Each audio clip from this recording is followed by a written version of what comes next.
Пред неколку месеци на слична седница поставив едно прашање, но после изгледа ќе треба да го надополнам, проширам и повторам.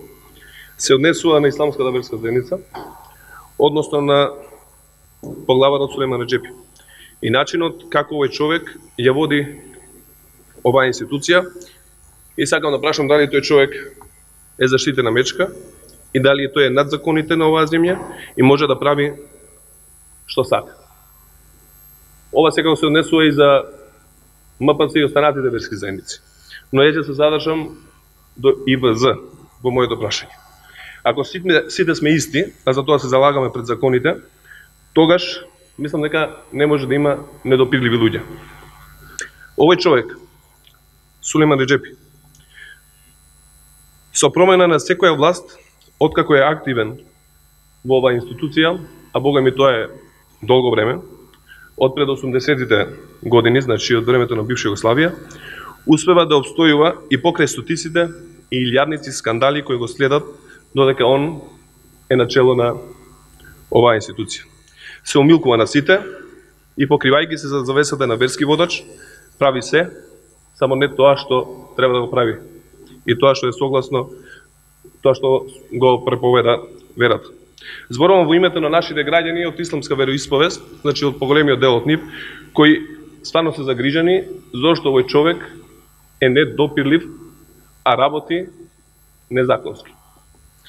Ако режим за сите во државата речиси 10 години беше Груевски и Мијалков, за муслиманите во Македонија режим и криминалец Сулейман Реджепи. Да се подсетиме дека пред известно време, односно пред неколку години, тој дури до таму отиде, па повика Аллах да го благослови токму Груевски, кој беше начело на владата. Сакам да подсетам дека тој се врати начело на исламската верска заедница, ако не грешам 2007-2008 година, и тоа на начин насилен, со калашникови, со закани, и тогаш успеа да го смени уставот на исламската верска заедница, и тогаш се постави за доживотен претседател на исламската верска заедница. Од тогаш па навака, институцијата им е претворена во свој пашалук, кај што си ги вдоми неговите најблиски, фамилијата и своите послушници. А во таа институција нема место за тие што на вистина ја сакат институцијата и мислат поинаку. Кога зборувам дека најголемиот дел од муслиманите во земјава, односно за најголемиот дел од муслиманите во земјава, тој важи за нечесен и криминалец, мислам на начинот на кој тој раководи со исламската верска заедница. Замислете, ги злоупотребува речи секоја година визите за аџиите. Сето ова беше нотирано и во еден од извештаите на американскиот State Department и беше укажано на кој начин ги злоупотребува. Визите